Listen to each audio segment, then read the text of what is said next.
এই মতো এছএন টাইমছৰ সাংবাদিক উপস্থিত আছে হাটশিঙিমাৰীত আৰু হাটশিঙিমাৰীৰ দৃশ্য দেখুৱাব বৰ্তমান জনতা কাৰ্ফিউৰ কেনে ধৰণৰ প্ৰভাৱ পৰিছে হাটশিঙিমাৰীত।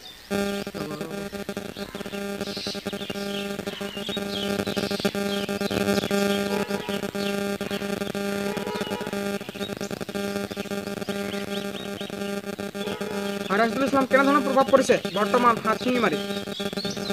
হয় হয় হয় মিজানুৰ ৰহমান, দেখা গৈছে জনতাৰ যি কাৰ্ফিউ আছিলে সেই জনতাৰ কাৰ্ফিউ সৰ্বাত্মক প্ৰভাৱ পৰিছে দক্ষিণ শালমাৰা মানকাছাৰ জিলাত, কিয়নো যি হাটশিঙিমাৰী সদৰ যি সপ্তাহ বজাৰ আছিল হাটশিঙিমাৰী বজাৰ, সেই বজাৰসমূহ ইতিমধ্যে বন্ধ কৰা পৰিলক্ষিত হৈছে। আমি পোনে পোনে কেমেৰা পাৰ্চনক দেখিবলৈ অনুৰোধ কৰিম যে হাটশিঙিমাৰী যি সাপ্তাহিক বজাৰ আছিল সেই বজাৰসমূহ পোনে পোনে আমি দেখাইছোঁ যে বজাৰ প্ৰত্যেকখন দোকান ইতিমধ্যে বন্ধ কৰা পৰিলক্ষিত হৈছে, কিয়নো যি সময়ত এইখন বজাৰ ঐতিহাসিক এখন বজাৰ আৰু এই বজাৰখন প্ৰায় লাখ লাখ মানুহৰ সমাগম ঘটে। এইখন বজাৰত আজি দেখা গৈছে এইখন বজাৰ জনশূন্য হৈ পৰিছে, কিয়নো কৰোনা ভাইৰাছৰ বাবে কিন্তু এনেধৰণৰ সিদ্ধান্ত গ্ৰহণ কৰিছে ভাৰত চৰকাৰে। গতিকে এই সিদ্ধান্তক ভাৰতবাসীৰ ৰাইজে ইতিমধ্যে সমৰ্থন জনাইছে আৰু জনতাৰ কাৰ্ফিউ জনতাই মানি লৈছে, কিয়নো তেওঁলোকে কৰোনা ভাইৰাছৰ লগত যুঁজিবলৈ ইতিমধ্যে সাজু হৈছে ভাৰতবাসীৰ ৰাইজে।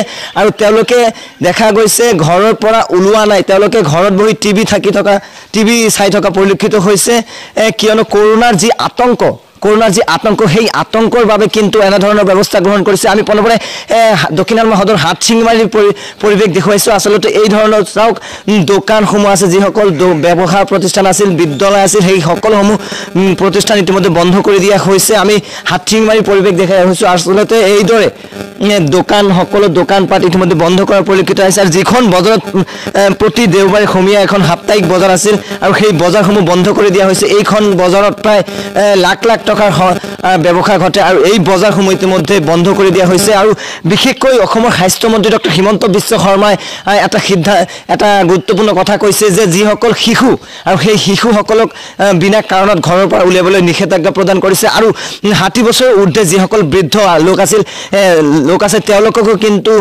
ঘৰৰ পৰা উলিয়াবলৈ নিষেধাজ্ঞা প্ৰদান কৰিছে। আৰু আন এটা কথা ক'ব লাগিব যে যিসকল বিশেষ ৰোগত আক্ৰান্ত সেইসকল ৰোগীক কিন্তু ঘৰৰ পৰা উলিয়াবলৈ নিষেধাজ্ঞা প্ৰদান কৰিছে। আৰু ৰাইজে সেই সিদ্ধান্তক ইতিমধ্যে মানি লৈছে আৰু মানি লৈ দেখা গৈছে এইখন বজাৰ আজি জনশূন্য, কিয়নো যিখন বজাৰত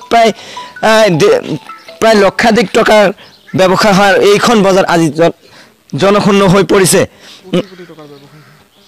আমি দেখাইছোঁ সামগ্ৰিক দৃশ্য। আচলতে এইখন হৈছে হাটশিঙিমাৰী এখন সাপ্তাহিক বজাৰ। আজি এই বজাৰসমূহ জনশূন্য হৈ পৰিছে আৰু আৰক্ষীৰ ফালৰ পৰা কটকটীয়া নিৰাপত্তা ব্যৱস্থা গ্ৰহণ কৰা পৰিলক্ষিত হৈছে, কিয়নো যে জনতাৰ কাৰ্ফিউ জনতাই সমৰ্থন জনাইছে আৰু জনতাই ইতিমধ্যে কৰোনা ভাইৰাছৰ লগত যুঁজিবলৈ সাজু হৈছে।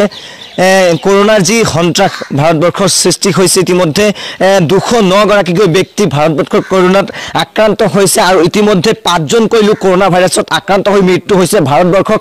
আৰু অসমত ইতিমধ্যে যিহেতু কৰোনা ভাইৰাছত বিয়পি পৰাৰ সন্দেহ প্ৰকাশ কৰিছে আৰু যাৰ বাবে অসম চৰকাৰে এনেধৰণৰ সিদ্ধান্ত লোৱা পৰিলক্ষিত হৈছে। অসমৰ স্বাস্থ্যমন্ত্ৰী ডক্টৰ হিমন্ত বিশ্ব শৰ্মাই যি সিদ্ধান্ত গ্ৰহণ কৰিছে যে বিনা কাৰণত কোনো কাৰণতে ঘৰৰ পৰা উলিয়াবলৈ নিষেধাজ্ঞা প্ৰদান কৰিছে আৰু সকলোকে মাস্ক আৰু চাবোনেৰে হাত ধুবলৈ আহ্বান জনাইছে, চাফ চিকুণতা মেইনটেইন কৰিবলৈ আহ্বান জনাইছে। আৰু এই ক্ষেত্ৰত কৰোনাৰ পৰা যুঁজিবলৈ সক্ষম হ'ব নে ভাৰতবৰ্ষৰ ৰাইজ, সেয়া আচলতে পৰৱৰ্তী সময়তে ক'ব পৰা যাব। আচলতে যি সময়ত কৰোনা ভাইৰাছে দ্বিতীয় পৰ্যায়ত আছে আৰু তৃতীয় পৰ্যায়ত গ'লে কৰোনা ভাইৰাছৰ কি সন্ত্ৰাস হ'ব এয়া আচলতে ক'ব নোৱাৰি, যাৰ বাবে অসম চৰকাৰে এনেধৰণৰ সিদ্ধান্ত গ্ৰহণ কৰিছে।